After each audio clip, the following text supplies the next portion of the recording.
Hey guys, we are finally back in action. It's been a few days since I did a vlog last, so I figured I'd do an update. Today we're going to go over some photography tips, and I'm also going to address communication regarding projects with clients based on recent events. As a hobbyist and as a professional photographer, as of last year, since I got paid to do a job, I'm professional now, yeah. Okay, so I'm going to talk about budget photography and where to start. Most people start off on their phones, which is fine. People use Instagram filters a lot, but let's talk about the technical side of it and how to improve your photography on a budget. I don't have a Canon 70D or a 5D or a Mark II. I've got a Canon 700D, which is great. It's a bottleneck, so I think Canon cameras do bottleneck at a certain price range. To start off with, don't bust your gut on an expensive camera. Buy something where the bottleneck starts, where the quality kind of gets very similar based on the more expensive cameras. Any older models of Canon cameras are quite good, but anything that has an older model number from the 750D to like the 1000+D, I would stay away with. I think the serial number's the same on Nikon cameras, so if your Nikon camera is like 1000+ model, then you're below the bottleneck, so the photo quality is going to be of any other camera of the similar price range. Does that make sense? So yeah, the bottleneck in my opinion starts at the 750D, so I've got the 700D. The lower the camera model, the better the quality, as they say, but that's where the bottleneck starts. So you could probably take photos on a camera like this or a Nikon, which has got a similar model number.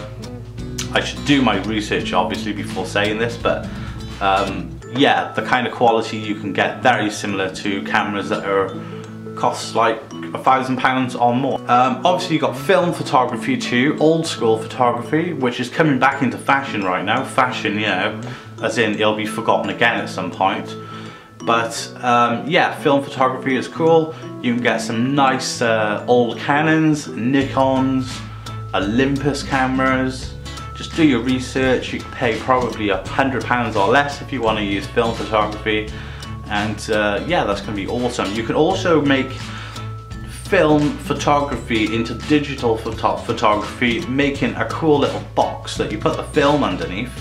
You put a box around it, you put your DSLR through a little hole, and you could take a photograph of the actual film itself. You could develop it yourself at home using a solution, and then you can invert the photo in Photoshop, which will bring out those colors. And obviously, because you're using like a high definition DSLR camera, your film photography is now blown up to scale. But yeah, let's talk about vintage lenses. So you've got your budget home camera now. Where do you go from here? You get the standard kit lens. This is the 18 to 55 millimeter lens, which is the kit lens that comes with a camera. With Nikon, you're probably going to get something in a similar region. 18 to 55 millimeter is the focal length, so it will only go between 18 and 55. The lower the focal length, the wider the angle. So this one starts at 18. So if I got like a 10 to 30, for example, then it's going to be much wider for wider shots. Okay, so I've got two lenses here.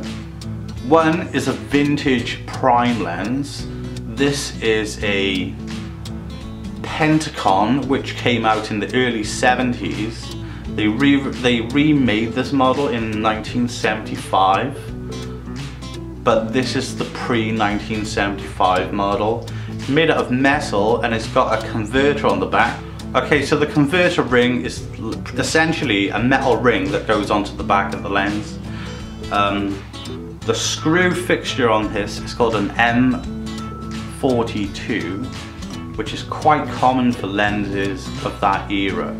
A lot of Russian lenses have M42. Also, I've got a Sigma, which I picked up in a second-hand cash converter shop. Everyone knows cash converter shops. They're kind of like pawn shops. You go in there and sell stuff. Unfortunately, some people go in there out of desperation and sell their life away to get out of debt, which is quite sad actually. But going in there, there's always a story behind most artifacts, items you get. And I ended up finding this really nice Sigma lens in here. This is a 25 to 150, so this has got a good zoom range on it. The higher the number, the higher the zoom potential. It's got a Nikon attachment on the back.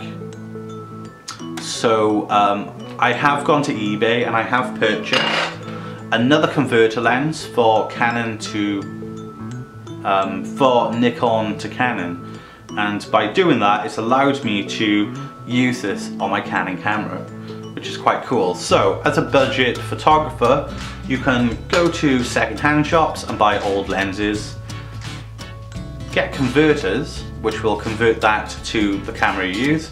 You can also go to cash converters and get these get a good bargain actually.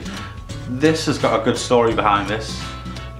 This was originally marked up at £100, and to my delight, when I entered the second-hand shop, they actually reduced the price to 90p. Because it was in there for so long, no one would purchase it, or there's probably no people around where I live that are too much into photography, and I ended up buying this for 90p. So the actual converter cost more than the lens in this instance. Vintage lenses generally have a softer touch to the photography, so which is actually quite trendy now. A lot of people make their photos softer within programs like Instagram. You can use the fade feature, you can turn the contrast down a bit, and then you can turn the the picture temperature down a little bit too. So you get that very aquatic, soft texture that is quite commonly seen in new media. You can achieve that just by getting vintage lenses. There's a lot of Flickr groups, like the website Flickr. There are groups there where you can search a specific lens if you're considering getting one, and you can see what the photo results are before purchasing. And I've looked at forums where people discuss lenses, and one of the lenses I searched up in a forum was this Sigma 28 to 155mm zoom lens, and there was a big debate going on there whether it was worth getting. A lot of people said it was worse off than the kit lens that came with their camera.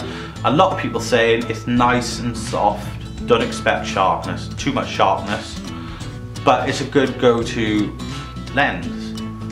So the negative comments regarding this lens overweighed the people writing positive comments about the lens, and it just makes you feel that people are always trying to achieve a photography result which emulates another famous photographer or a popular photographer or a photographer you see that seems to be quite good. I feel that looking at other people's work and learning how they created that is a great thing, and mimicking that is great, but you have to find your own style and you really need to break away from that. Sharpness is not always a thing to look out for in lenses, unfortunately. And for me, it's like I'm a professional photographer, but I don't have years of experience in comparison to other people. And I think with years of experience comes bigotry within your career, and you don't necessarily want to understand the new uprising of different styles of photography. It comes with art and web development too. I know people who just can't make responsive websites, and ever since mobile devices become a thing, they just don't want to make responsive websites. They think it's a fad and it's not going to be around for a while, but the amount of mobile devices that's sold and constantly being created is unreal, and you have to get with the times. So as a young person who's like working in the creative industry, who does photography semi-professional, I don't do it all the time. I understand that it's key for me to develop my own style regardless of other people being inspirational outside of my own career box. Softness is like a key element in different types of scenarios in photography. You know, it can help portray a story or a feel or an atmosphere, and you have to you have to engage with that. You can't just, oh, it's not a very sharp lens. But I'm like, well, you might be doing like photos of a newborn or something with its parents, and soft lenses always kind of get that nice cozy feel, that loving feel that you're after, which you do see in a lot of baby photography, like. So yeah, get yourself a good camera, do your research, look for the bottleneck price. The bottleneck price is usually not like a second-hand camera going for like £40 or 40 you know, euros or dollars. I just really wanted to hit that note today, guys. I just really want you to experiment with your own individuality and excel with that. Really put that out there. You know, there's too many portfolios that look exactly the same. You know, it's just unreal. Okay, so I recently started a new project called Q, which is a web app created by Designer Juice, my company, and it helps with project management in regards to graphic and web design. So I'm going to finish this video now, but I've got a really cool time lapse with me using Adobe XD to prototype a website and then to develop it using WordPress and a builder called Divi, which is quite cool, very revolutionary. So check it out. Anyway, all links are going to be in the description. I'll put a link to this lens if you want to purchase it.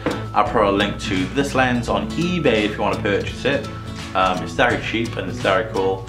But check out my Instagram as well, because I recently posted a picture of me taking a photograph of this in my home studio of my art supplies on the table just behind me. So yeah, I want to say thanks for watching, guys. If you enjoyed this, please leave a thumbs up. I want to get a wide lens and a clip-on mic because I really want to be more in like a nice focal sort of composition here, so we'll look at that sometime in the future. But yeah, thanks for watching, guys. Make sure you hit the subscribe button, also hit the notification button next to it so you know next time I upload, and I'll be seeing you next time, so peace out.